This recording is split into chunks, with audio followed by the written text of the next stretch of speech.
C'est l'heure de la revue de la presse et des médias israéliens ce matin sur Studio Kalita, relayé sur les ondes des radios juives parisiennes. Et nous terminons ce vendredi matin la dernière semaine de cette année hébraïque 5779 qui a été marquée, vous le savez, nous le savons, par des élections à répétition en Israël, les municipales en novembre dernier, les premières législatives le 9 avril dernier et les secondes il y a 10 jours le 17 septembre. Et cette année hébraïque semble se terminer, on peut le dire, dans le chaos politique le plus total si l'on en croit la manchette du Yediot Aharonot de ce matin qui titre « On fonce droit devant de nouvelles élections en Israël ». Le journal nous montre les deux protagonistes, Benny Gantz et Binyamin Netanyahou. Et il nous indique que ce dernier parle certes d'union nationale, mais qu'hier il était surtout préoccupé par son audition.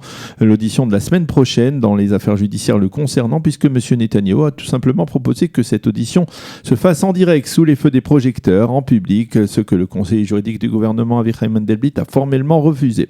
Du côté du parti bleu-blanc, on a repoussé la proposition faite par le président Rivlin d'accorder à Benny Gantz un statut de Premier ministre par intérim qui deviendrait un Premier ministre de facto lorsque Binyamin Netanyahou serait inculpé par le conseiller, s'il devait l'être.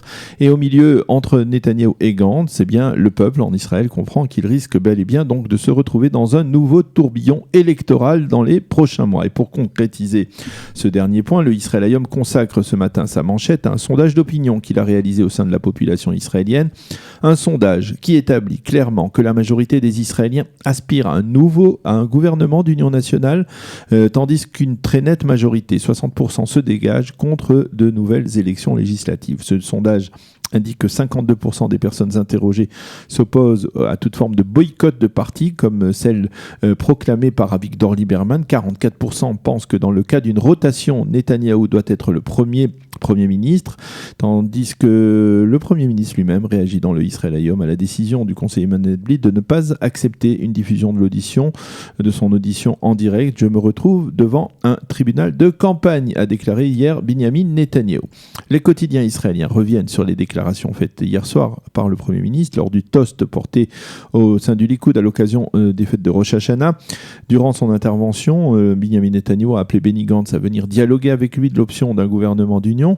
Le Haaretz insiste sur le fait que Netanyahou a dit qu'au sein de Bleu-Blanc, on fantasmait à l'idée de faire éclater le Likoud et même le bloc de droite, mais, a-t-il précisé, cela ne se produira pas.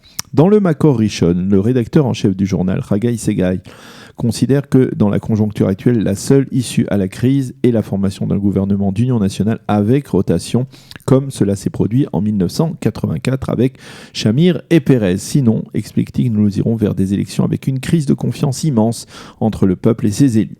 En marge de ces efforts plus ou moins sincères pour former un gouvernement d'union nationale, le Israël Hayom insiste ce matin sur l'appel lancé par le patron de la Histadrout, de la centrale syndicale israélienne, Ardon Ben David, à Amir Peretz, afin qu'il envisage de négocier son entrée dans le gouvernement de Binyamin Netanyahou. Mais pour l'instant, Peretz s'engage à ne pas rompre sa promesse de ne pas siéger avec l'actuel Premier ministre. Et un autre développement intéressant mentionné dans le Israël Hayom d'aujourd'hui, Ayman Oudeh, le leader de la liste arabe unifiée, a révélé que c'était le parti bleu-blanc qui lui avait demandé de retirer le soutien des 3 députés Balad de la liste arabe unifiée en faveur de Benny Gantz, et ce afin que le nombre de recommandations devant le président en faveur de Netanyahou soit légèrement supérieur à celui en faveur de Benny Gantz, 55 contre 54, ce qui pousserait, comme cela s'est produit cette semaine, Binyamin Netanyahou à être pressenti en premier par le président Rivlin pour tenter de former la coalition gouvernementale, un exercice, on le comprend, tout à fait périlleux.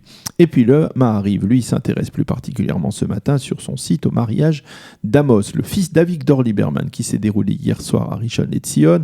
Le Maariv souligne que le rabbin qui devait marier le couple a renoncé en raison du positionnement foncièrement anti-religieux du père du marié, le leader donc d'Israël, Betenu. Finalement, c'est le Rav Yitzhak David Grossman de Migdal HaEmet qui a accepté de relever ce défi, qui a donc marié le jeune couple. Le Rav Grossman est orthodoxe, mais il est connu en Israël pour sa tolérance envers toutes les couches de la population israélienne. Il faut préciser rappeler que le jeune marié, lui aussi, religieux. Le Maariv souligne que parmi les invités, peu de politiciens, mais un milliardaire, le Martin Schleif, qui est connu pour son amitié avec Lieberman, et le maire de Jérusalem, Moshe Léon, qui a été élu il y a moins d'un an grâce au soutien conjoint de Lieberman et de celui qui était à l'époque son ami intime, le leader du parti Chassar Yederim, et qui aujourd'hui a rompu totalement ses liens avec Lieberman. Voilà donc pour la page politique quotidienne dans la presse israélienne et les médias de ce vendredi. Les autres titres que l'on peut trouver dans la presse israélienne. Et tout d'abord, comme à chaque veille de Rosh Hashanah, l'Office national des statistiques publie des données réactualisées sur la population israélienne. Et l'on découvre que pour la première fois, l'État d'Israël a passé le seuil des 9 millions d'habitants. Très exactement, 9 90 000 habitants.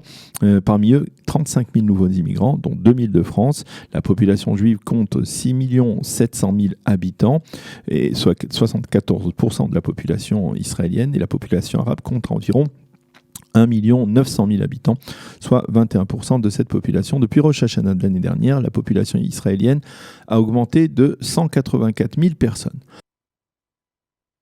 Les quotidiens israéliens mentionnent également, bien entendu, la disparition de Jacques Chirac hier à l'âge de 86 ans, en insistant sur le scandale qu'il avait provoqué en octobre 1996 lors de sa visite officielle à Jérusalem et en particulier dans la vieille ville de Jérusalem, avec plusieurs répliques en anglais qui sont entrées dans la légende. Les analystes politiques israéliens insistent sur le paradoxe Chirac, à savoir son admiration pour la communauté juive en France, mais sa politique foncièrement anti-israélienne. Sur le plan diplomatique, les sites d'information comme le site Ynet se font ce matin l'écho du discours prononcé dans la nuit par Israël Katz, le chef de la diplomatie israélienne, à la tribune de l'Assemblée générale des Nations Unies, en remplacement de Benjamin Netanyahou, qui n'a pas pu se déplacer en raison de la crise politique. Les quotidiens américains soulignent d'ailleurs cette absence rarissime de Netanyahou, qui chaque année a l'habitude de se livrer à une prestation toujours impressionnante d'aisance et de charisme à la tribune des Nations Unies. Au cours de son discours, Israël Katz a appelé la communauté internationale à stopper la course des Iraniens au nucléaire afin d'éviter dans l'avenir un conflit. Et puis enfin, tous les journaux et les sites d'information nous informent que Céline Dion se produira en Israël pour la première fois de sa carrière. Cela se passera le 4 août 2020 à l'occasion de la fête de Tou B'Av, la fête de l'amour en Israël. Donc c'est dans près d'un an, au Parc Ayarkon à Tel Aviv, un Parc Ayarkon qui pour la première fois sera doté d'un amphithéâtre de 20 000 places assises. Le tarif minimum pour les places les plus éloignées, 390 shekels. Et enfin, sachez que les quotidiens israéliens, les sites d'information nous préparent ce matin à la fête de Rosh Hashanah, d'abord en nous livrant les grands titres des éditions spéciales de la fête qui seront commercialisées dimanche matin, mais aussi en nous indiquant par exemple que le président Rivlin, qui a été le héros politique de la semaine, est convoité par les deux prestigieuses synagogues voisines de la présidence à Jérusalem pour être leur invité d'honneur lors des offices de la fête.